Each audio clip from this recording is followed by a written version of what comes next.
ঠিক সেইদৰে আমাৰ বিহুৱা নামতি খুব সুন্দৰভাৱে নাম লগাই দিছে। বাকীসকলে সুন্দৰ নাচি আছে, কিন্তু নামটো ধৰা নাই। যদি নামটো ধৰে তেতিয়াহ'লে আমি সেইটো নাম বুলি ক'ব পাৰোঁ। গতিকে পৰৱৰ্তী সময়ত যদি আমি সেইখিনি অকণমান সকলোৱে সহযোগ কৰোঁ তেতিয়া আৰু বেছি ভাল লাগিব।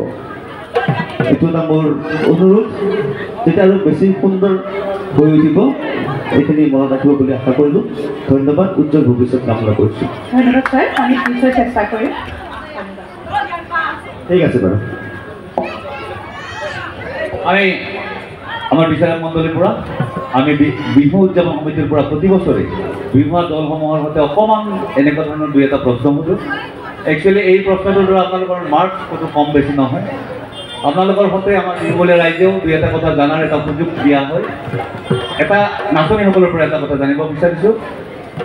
নাচনীয়ে বৰমথুৰি ব্যৱহাৰ কৰে, নাচনীয়ে বৰমথুৰি ব্যৱহাৰৰ প্ৰয়োজনীয়তা ক'ত, বা বৰমথুৰি কিয় ব্যৱহাৰ কৰিব লাগে?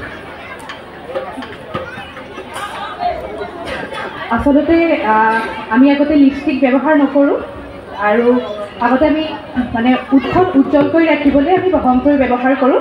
কিন্তু এতিয়া যিহেতু সময়ৰ সলনি মতে আমি এতিয়া বৰমথুৰি যিহেতু কোনো ঠাইত পোৱা নাযায়, প্ৰায় মানে বিলুপ্ত হৈছে, সেয়েহে আমি লিপষ্টিক ব্যৱহাৰ কৰোঁ। ধন্যবাদ ছাৰ। কিন্তু উত্তৰটো শুদ্ধ নহয়। মই বৰমথুৰিৰ প্ৰয়োজনীয়তা ক'ত বুলি একেঠাৰে ক'ব লাগিব। বৰমথুৰি প্ৰেমৰ প্ৰতীক। ঠিক তেনেকৈ আন এটা প্ৰশ্ন আমি ব্লাউজৰ ক্ষেত্ৰতে ক'লোঁ, যিটো নাচনীয়ে পিন্ধে। ৰঙা ৰঙৰ ব্লাউজটো নাচনীয়ে পিন্ধে, কিন্তু ৰঙা ৰংটোৰ ৰংটো কিয় বাছি ল'লে?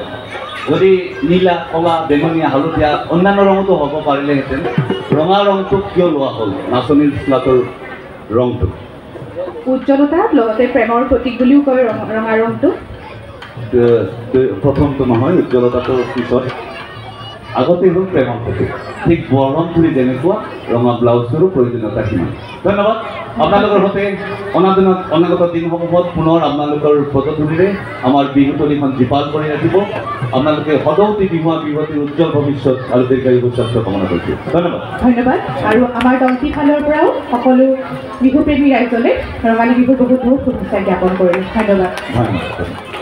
ধন্যবাদ জনাইছোঁ। এইবাৰ আমি বিহুতলীলৈ আমন্ত্ৰণ জনাম